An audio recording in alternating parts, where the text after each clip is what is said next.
ওয়াতাসিমু বিহাবলিল্লাহ, তোমরা আমি আল্লাহর রশিকে আঁকড়ায় ধরো। কেন ধরবা?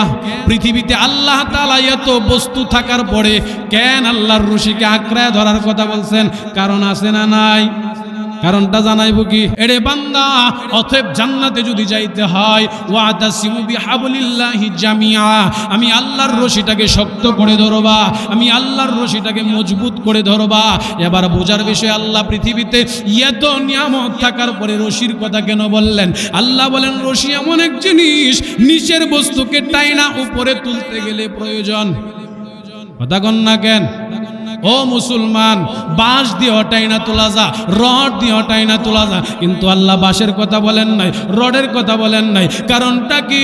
তাফসীর কারকগণ এর ব্যাখ্যায় বলেছেন, এর প্রথম নাম্বার কারণ হইল, আপনি যদি কুয়ার ভিতরে পড়ে যান, গর্তের ভিতরে পড়ে যান, এখানে যদি আপনাকে অন্ধকার কুয়ার ভিতরে রশি না দিয়া বাঁশ দেওয়া হয়, কপালে লাগে না মুখে লাগে?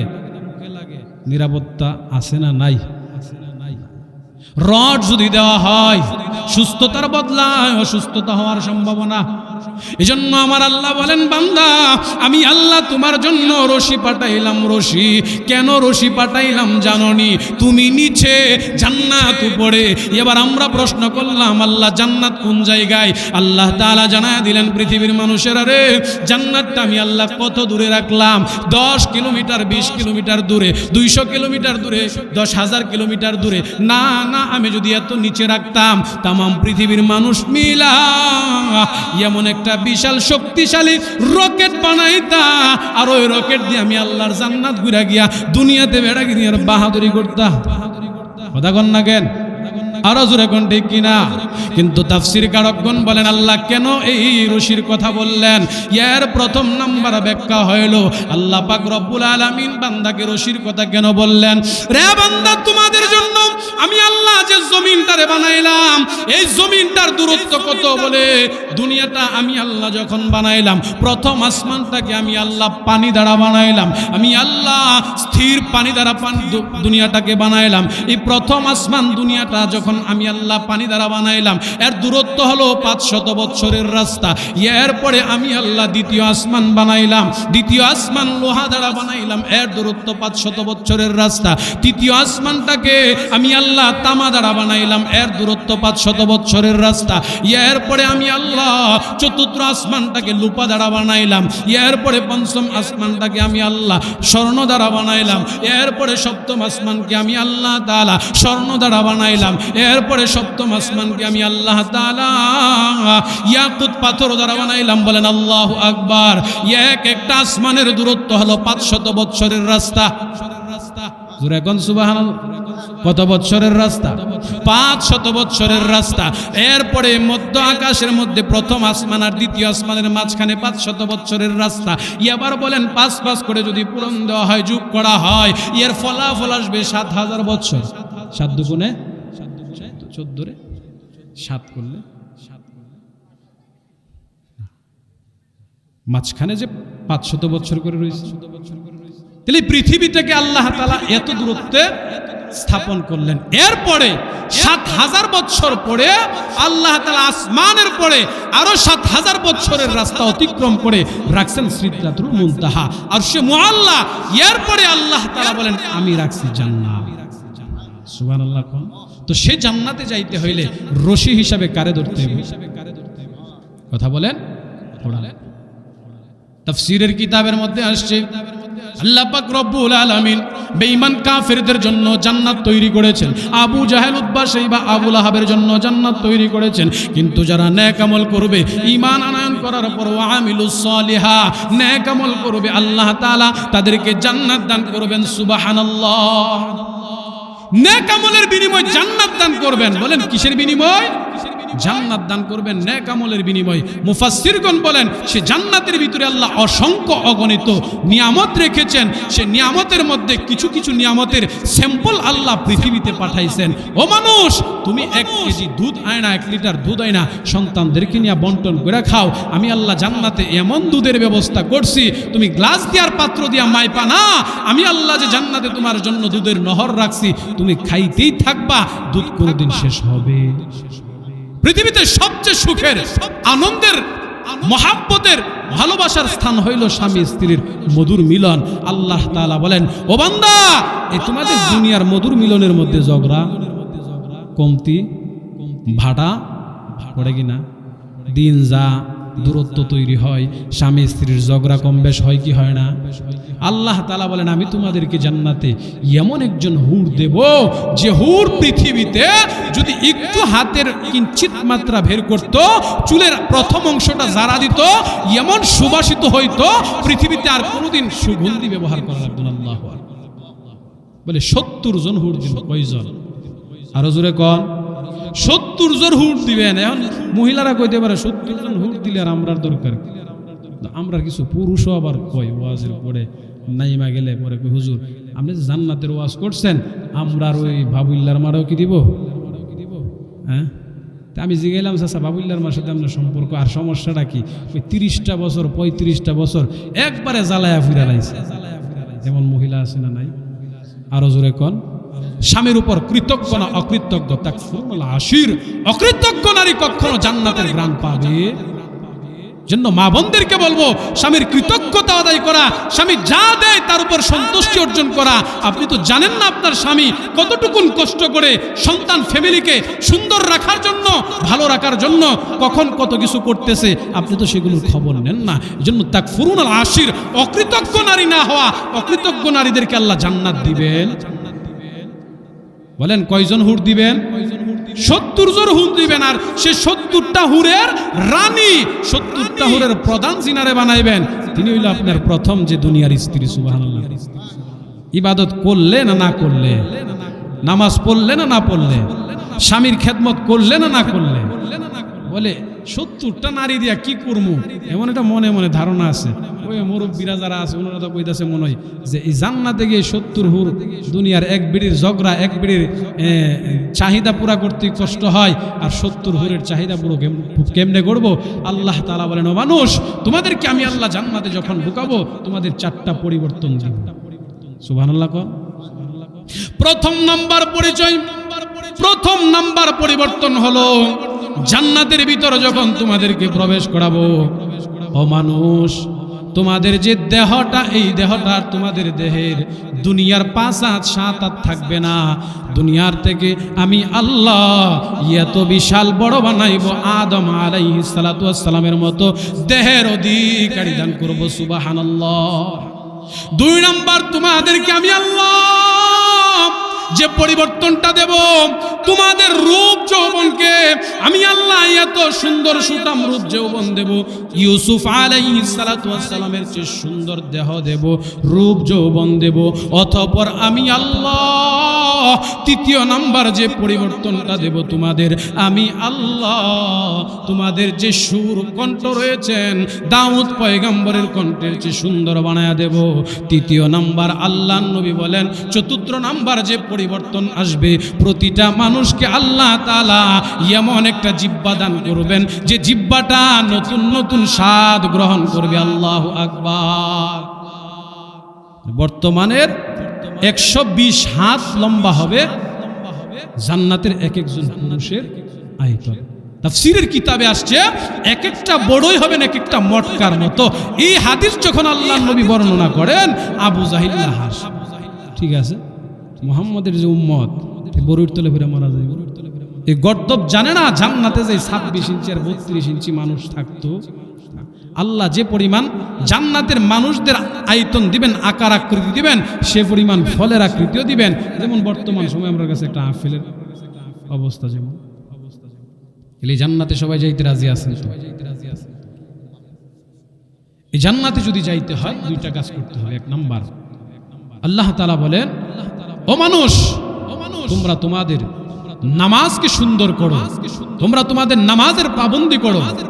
2 নাম্বার, তোমাদের জান আর মালের কুরবানি করো। আল্লাহ তাআলা বলেন, ফাসাল্লি লিরাব্বিকা ওয়ানহার, তোমাদের রবের জন্য তোমরা তোমাদের নামাজকে সুন্দর করো, তোমাদের জান মালের কুরবানি করো। আমি আল্লাহ তোমাদেরকে নামাজের বিনিময়ে জান্নাত দান করব। বলেন সুবহানাল্লাহ। রাসূল বলেন তারাকতু ফিকুম আমরাইন লান তাদিল্লু মা তামাসসাকতুম বিহিমা কিতাবাল্লাহ। এক নাম্বার, আমি আল্লাহ তোমাদের জন্য যে কিতাব নির্ধারণ করেছি কালামুল্লাহ, আমি আল্লাহর কথা কোরআন, সে কোরআনকে আঁকড়ায়া ধরো। দুই নাম্বার ওয়া সুন্নাত রাসূলিহি, আমি নবীর সুন্নতের আদর্শকে আঁকড়ায়া ধরো। দুই জিনিসের সমন্বয়ে জীবন গঠন করো, আমি আল্লাহ তোমাদের দুনিয়ার জিন্দেগি সফল, পরকালের জিন্দেগি মুক্তি দান করব। বলেন সুবহানাল্লাহ। এই পৃথিবীতে আল্লাহ সকলের জন্য জান্নাত তৈরি করেছেন। নেক আমল করলে জান্নাত দিবেন, নেক আমল ছাড়া জান্নাত পাওয়ার সুযোগ। নূহ আলাইহিস সালাতু ওয়াস সালামের নাম শুনেছেন। নূহ পয়গম্বরকে আল্লাহ তাআলা যখন নবুয়তের রিসালাত দিয়া পৃথিবীতে প্রেরণ করলেন, মানুষকে এত পরিমাণ দ্বীনের দাওয়াত দিলেন, কেউ দ্বীনের দাওয়াত গ্রহণ করে না। নূহ আলাইহিস সালাতু ওয়াস সালাম আল্লাহর কাছে দোয়া করলেন, আল্লাহ আমার এই কওমের জাতি আমাকে এতটাই নির্যাতন করে, আল্লাহ আমি এই জাতির জন্য বদদোয়া করলাম, আপনি তাদেরকে ধ্বংস করে দেন। আসমানের মালিক আল্লাহ, জমিনের মালিক আল্লাহ জানায়া দিলেন, রে নূহ তুমি তোমার কওমের লোকদের জন্য একটা নৌকা কিস্তি বানাও, আর ওই নৌকার মধ্যে তোমার মুহিব্বিন যারা, তোমার অনুসারী যারা, তাদেরকে উত্তোলন করো। অতঃপর আমি আল্লাহ এমন একটা মহাপ্লাবন দেব, যেই মহাপ্লাবন দিয়ে তাদেরকে ধ্বংস করে দেব। আল্লাহ তাআলা ডাক দিয়া বলেন, রে নূহ নৌকা বানাও, কিস্তি বানায় তাদেরকে নৌকার মধ্যে উত্তোলন করো। নূহ পয়গম্বর নৌকা বানায় তাদেরকে উত্তোলন করার নৌকা ভাসায় দিলেন, মহাপ্লাবন হয়ে গেল, পৃথিবীর সকল মানুষকে আল্লাহ ধ্বংস করে দিলেন। অতঃপর নৌকা যখন আবার স্থির হইলেন, পানি যখন দূর হয়ে গেল, এমনত অবস্থায় আল্লাহ পাক রব্বুল আলামিন তাকায় দেখে নূহ পয়গম্বর নদীর তীরে বসে বসে কান্না করে। আল্লাহ তাআলা জিজ্ঞাসা করেন, এরে নূহ বলো কেন কান্না করো, চোখের পানি ফেলায় কান্নার কারণ কি? নূহ পয়গম্বর বলেন, আল্লাহ এই মানুষগুলোকে তুমি ধ্বংস করে দিয়েছো, তাদের জন্য মায়া হয়।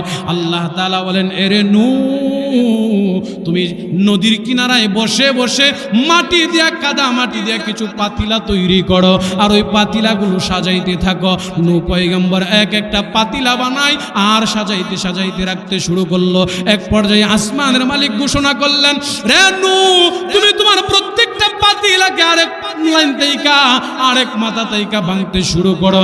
নূহ পয়গম্বর একটা পাতিলায় বাড়ি দেয়, চোখের পানি টপ টপ করে পড়ে, আরেকটা পাতিলায় বাড়ি দেয়, চেহারার মধ্যে মলিন একটা বাস পড়ে গেছে। আসমানের মালিক আল্লাহ, জমিনের মালিক আল্লাহ ডাক দিয়া বলেন, এরে নূহ এই পাতিলাগুলো ভাঙতে গিয়া তোমার চেহারাটা মলিন হয়ে গেল, কারণটা কি? কারণটা কি? নূহ পয়গম্বর বলেন, আল্লাহ নিজ হাতে কষ্ট করে বানাইলাম, ভাঙতে গিয়া মায়া লাগতেছে, হৃদয়ে রক্তক্ষরণ হইতেছে। আল্লাহ বলেন, এরে নূহ বলো বলো এই যে পাতিলাগুলো ভাঙতেছো কথা বলতে পারে না? আল্লাহ কথা কইতে পারে না। এরে নূহ বলো বলো তাদের কি কোনো চাওয়া পাওয়া আছে কিনা? না আল্লাহ চাওয়া পাওয়া নাই। এরে নূহ আমি পৃথিবীতে তামাম পৃথিবী বানাইতে গিয়া 6 দিন সময় নিলাম, 9 দিন সময় নিলাম, কোন বললাম ফায়াকুন হয়ে গেছে। এরে নূহ কিন্তু আমি আল্লাহ এই মানুষগুলোরে বানাইতে গিয়া কোন ফায়াকুন বলি নাই, আমি আল্লাহ কুদরতি হাত দ্বারা এক একটা মানুষকে তৈরি করলাম, এক একটা মানুষরে বানাইলাম। এরে নূহ তুই যখন বদদোয়া করলি, তুই যখন তাদের জন্য লানত করলি, আমি আল্লাহ মহাপ্লাবন দিয়া তাদেরকে ধ্বংস করে দিলাম। আজকে পাতিলা ভাঙতে তোমার যেন মায়া হয়, তার চেয়ে কোটি গুণ বেশি আমার এই প্রত্যেকটা বান্দার জন্য মায়া হয়েছে। আল্লাহু আকবার। তাহলে আমার রব চাই জান্নাত দেওয়ার জন্য, কিন্তু আপনার আমার কাজ হলো জান্নাত যদি পেতে হয়, ইন্নাল্লাযীনা আমানু ওয়া আমিলুস সলিহাত, এক নাম্বার কাজ হলো ঈমান আনয়ন করা। ঈমান যারা আনলো তাদেরকে জান্নাত দিয়ে দিল। 2 নাম্বার কাজ হলো ওয়া আমিলুস সলিহা, যার নেক আমল যত বেশি তার জান্নাতের তবকা হবেন তত উপরে। আল্লাহু আকবার। জান্নাত পাবেন ঈমান দ্বারা, জান্নাতের স্তর বাড়বে নেক আমল দ্বারা। অতএব জান্নাতে যাইতে 10 মিনিট চললে আমার পরে মহিলা ধরতে পারবো না। নূহ আলাইহিস সালাতু ওয়াস সালামকে আল্লাহ তাআলা জানায়া দিলেন, ও নূহ বলো তোমার যে অবস্থা, সে অবস্থার পরিপ্রেক্ষিতে তুমি কান্না করতেছো। মাটির ছোট্ট ছোট্ট পাতিলা নিয়া আমি আল্লাহ তো আমার প্রত্যেকটা বান্দাকে নিজ হাত দ্বারা বানাইলাম। আমার বান্দা আমার কাছে কি করবেন? ইবাদত করবেন। আমি আল্লাহ তাআলা যে নিয়ামত দিয়েছি সে নিয়ামতের শুকরিয়া আদায় করবেন। যদি আমার বান্দা এই নিয়ামতের শুকরিয়া আদায় করে, আমি আল্লাহ বান্দাকে দুনিয়াতে নিয়ামত ভলুণ্ডিত করে দেব। আর যদি কোনো বান্দা নিয়ামতের না শুকরিয়া আদায় করে, আমি আল্লাহ তার নিয়ামতকে চিনায় নেব। ও নূহ, বলো আমি আল্লাহর কি পরিমাণ কষ্ট লাগছে। আজকে আমাদের অবস্থাটা কি হলো? আমাদের দুনিয়ার চাকচিক্যময় অবস্থাটা আমাদেরকে এমন করেছে, মনে হয় যে দুনিয়াটাই আমাদের আসল, পরকাল বলতে কিছু। আমাদের জিন্দেগি আর ফলটি মুরগের জিন্দেগি দুইটার মধ্যে কোনো ব্যবধান। বলে এটা কেন বললেন? খেয়াল করে দেখবেন, পোল্ট্রি মুরগির যে বিক্রেতা দোকানওয়ালা, একটা মুরগি কাস্টমার আসছে, টান দিয়ে নিয়ে আসছে, পরের বাকিগুলা খাইতেছে, আরেকটা টান দিয়ে নিয়ে আসছে, পরের বাকিগুলা খাইতেছে। এই যে এইভাবে ধারাবাহিকভাবে একটার পর একটা জবাই করতেছে, বাকিগুলার অন্তরে কোনো ভয় নাই। ঠিক তেমনিভাবে আমার সামনে বাবা গেল, মা গেল, আপন মানুষ গেল, এমন কোনোদিন মৃত্যুর সংবাদ শুনি না। দিন যায় না, রাত যায় না, এরপরেও আমাদের জিন্দেগিটা এমন হয়েছে, আমরা আমাদের জিন্দেগিটাকে পরিবর্তন করতে পারি। এই জন্য মুসলমান ভাইরা আমার, 2 নাম্বার ওয়াসুন্নাত রাসূলিহি, নবীজির সুন্নত প্রতিটা অঙ্গে অঙ্গে, প্রতিটা পরতে পরতে মানার দরকার আছে না নাই? আল্লাহর নবী বলেন, উম্মত তোমার হায়াতে জিন্দেগির মধ্যে তুমি যে কাজগুলো করবা, তুমি ব্যবসা করলা এটা তোমার জিন্দেগি, স্বামী স্ত্রী মিলন করলা এটা তোমার জিন্দেগি, খানা খাইলা এটা তোমার জিন্দেগি, তুমি বাথরুমে গেলা এটা তোমার জিন্দেগি। কিন্তু এরে উম্মত, তুমি যদি এই কাজগুলো আমি নবীর তরিকায় করো, আমি নবীর তরিকা কোনটা? বলে বিসমিল্লাহ বইলা খানা খাওয়া, ডান পা দিয়া মসজিদে ঢুকা, বাম পা দিয়া বাথরুমে ঢুকা, ব্যবসা প্রতিষ্ঠানে মিথ্যা কথা না বলা, মিথ্যার আশ্রয় না নেওয়া, আমি নবীর সুন্নতগুলোকে যদি মেনে চলো, ডান দিক থেকে খাবার খাওয়া, রাস্তার ডান দিক দিয়া হাঁটা, এই যে কাজগুলো তোমার জিন্দেগি, এই কাজগুলো আমি নবীর তরিকায় করার কারণে এগুলাই হয়ে গেল তোমার বন্দেগী। আল্লাহু আকবার। এগুলোই তোমার বন্দেগী, আর এগুলোর দ্বারাই জান্নাত পেয়ে যাবে। এজন্য সাহাবাওয়ালা ইমান, সাহাবীদের ইমান তো লাল পানি আর নীল পানির কাছে বিক্রি হইতো না। এই যে সামনে আসন্ন নির্বাচন, আলম সাহেব ভোট দিবেন না, ঠিক আছে, আরেকজনে ভোট দিবেন না, ঠিক আছে, সবারই ভোট দেয়। এক ভোট কয়েকজনের দেওয়া যায়, এটা আমরা এই বাঙালি জাতির দ্বারাই সম্ভব, অন্য কোনো জাতির দ্বারা সম্ভব।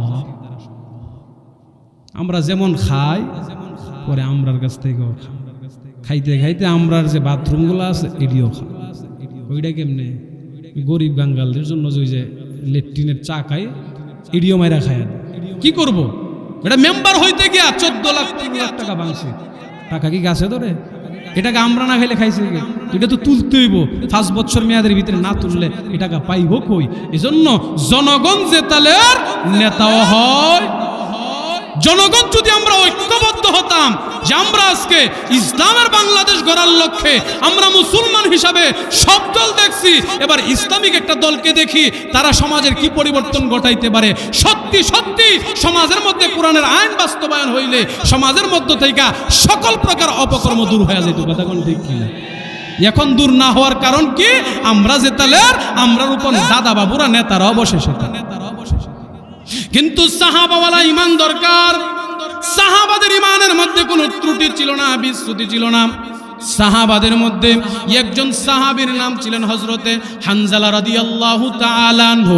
ও আশিকে রাসূল ভাইরা, ও টানকৃষ্ণনগর এলাকার মা ও বোনেরা, মনের কান লাগায় কথাগুলো অনুধাবন করেন। শেষ কথাগুলো আশিকে রাসূল কারে কয়? হযরতে হানজালা নতুন বিবাহ করলো। হযরতে হানজালার বিবাহের রাত্রিতে, বাসরের রাত্রিতে, নতুন বিবাহ করার পর স্বামী স্ত্রীর মিলনের পর গোসল করবেন, নাজাসাত অবস্থায় গোসলখানায় প্রবেশ করলো, পানিটা মাথার মধ্যে ঢালবে। এমন একটা সময় একজন ঘোষক তার বাড়ির কিনারা দেয়া ঘোষণা দেয়, কদ কুতিলা মুহাম্মদ, মুহাম্মদ পৃথিবীতে নাই রে, আল্লাহর নবী শাহাদাত বরণ করেছে। যুবক ভাই, মুরব্বী বাবা, মনের কান লাগায় কথাগুলো শোনো। হযরতে হানজালা মাথার উপর পানি না ডাইলা পানির পটটাকে নিচে ফালায়া দৌড়ায়া ঘরের ভিতরে গেছে। আরে বিবি, জলদি করে তরবারি তলোয়ারটা আমার হাতে উঠায়া দে। স্বামী গোসল করতে গেলেন, তরবারি তলোয়ার দিয়া কি করবেন? বিবি রে, শুনেছি আল্লাহর নবী রাহমাতুল রহমাতুল্লিল আলামিন নাকি শাহাদাত বরণ করেছে। এরে বিবি, কার জন্য পবিত্রতা হাসিল করব, কার জন্য গোসল করব? বিবি রে, যে নবীর দিন মাইনা মুসলমান হইলাম, যে নবীর দিন মাইনা পবিত্রতা হাসিল করলাম, যে নবীর দিন মাইনা কলবকে পবিত্র বানাইলাম, সে নবী বুঝি শাহাদাত বরণ করেছে। এরে বিবি, তরবারি তলোয়ারটা হাতে উঠায়া দে, আর ক্ষমা করবি, তোর হক আমি আদায় করতে পারলাম না। যদি শহীদ হয়ে যাই জান্নাতে সাক্ষাৎ হবে, আর যদি গাজী হয়ে ফিরি আমি পুনরায় বাড়িতে সাক্ষাৎ হবে। এরে বিবি, মনে রাখবি আমি আল্লাহর রাস্তায় বের হয়ে গেলাম, তোমাকে আল্লাহর রাহে আমানত রেখে গেলাম। হযরতে হামজালা সাদা একটা কাপড়ের টুকরা দিয়া চেহারাটাকে আবৃত করে ঘুরা যুদ্ধের ময়দানে গিয়া নবীর পক্ষে বেঈমানদের বিপক্ষে ধাওয়া পাল্টা দাওয়া দেয়। মায়ার নবী তাকায় দেখেন কে যেন রে, চেহারাটা গুড়া, দুইটা চোখ শুধু বের হয়ে রয়েছে। ইতিহাসবিদগণ বলেন মায়ার নবী যদি হামজালার চেহারাটা দেখে ফেলতো, হামজালার যুদ্ধের ময়দান থেকে ফিরিয়ে দিত।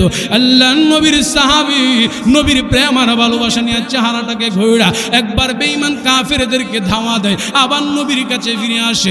এমন করতে করতে বেঈমান কাফেরদের হাতে শাহাদাতের পেয়ানা পান করে ফেললো। আল্লাহর নবী রহমাতুল্লিল আলামিন যুদ্ধের পরে সাহাবীদেরকে ঘোষণা করলো, সাহাবীরা রে, আমার কোন কোন সাহাবীরা শাহাদাত বরণ করেছে, বিনা গোসলে বিনা কাফনে তাদেরকে দাফন করা হবে। মুসলমান ভাই আমার, আল্লাহর নবী রহমাতুল্লিল আলামিন বিনা গোসলে বিনা কাফনে কেন দাফনের কথা বললেন? নবী আমার ডাক দিয়া বলেন, উম্মত, 1450 বৎসর পরে তোমরা টান কৃষ্ণনগর গ্রামে জন্মগ্রহণ করবা, আর তোমাদেরকে যখন বেঈমান কাফেররা বিভিন্নভাবে দুনিয়ার চাকচিক্য দেখায়, দুনিয়ার মডেল দেখায় তোমাদের ঈমান হরণ করবে, তোমরা ঈমান আনয়ন করার পরে বেঈমান হয়ে যাইবা। ঈমান আনয়ন করার পরে, ঈমান আনয়ন করার পরে আমল থেকে দূরে সরে যাইবা। এরে উম্মত, ও উম্মত, তোমাদের নাজাতের জন্য আমি আল্লাহ। ওয়া আখিরি দাওয়ানা আলহামদুলিল্লাহি রাব্বিল আলামিন। 2বার 3বার যদি যাতা দেন তার ওয়াজ কি করব? যাক, এখানেই ওয়াজ সমাপ্ত করে ফেললাম। বাকি কথা আল্লাহ যদি কখনো ফাইসালা করেন, আছে আশেপাশে আরও মাহফিল আছে, মধ্যের 2টা মাহফিল আছে, কথা হবে ইনশাল্লাহ, দেখা হবে। আমার জন্য সুবিধা আরও 10 মিনিট আগে যাইতে পারলে, আমার 10টায় আগানাগড় এক বয়ান ধরুন গিয়া। আল্লাহ তাআলা যে কথাগুলো বলছি আমাকে এবং আপনাদেরকে সেই কথাগুলো আমল করার তৌফিক দান করুক, বলেন আমিন। ছোট্ট একটা দাওয়াত আপনাদেরকে দিয়ে যাচ্ছি। আগামী 25শে ডিসেম্বর আমার মাদ্রাসার বাৎসরিক মাহফিল, দেশ বরেণ্য উলামা ইকরামগণ উপস্থিত থাকবেন। আপনাদের সকলকে হৃদয়ের সবটুকুন ভালোবাসা থেকে আপনাদেরকে দাওয়াত করে গেলাম, আপনারা যাওয়ার চেষ্টা করবেন ইনশাআল্লাহ। আল্লাহ তাআলা এই মাহফিলকে এবং আমাদের বাংলাদেশে যত আহলে হক মাহফিল আছে সবগুলোকে বিভিন্ন বাধা বিপত্তি থেকে হিফাজত করে কবুল করুক, বলেন আমিন। ওয়া আখিরি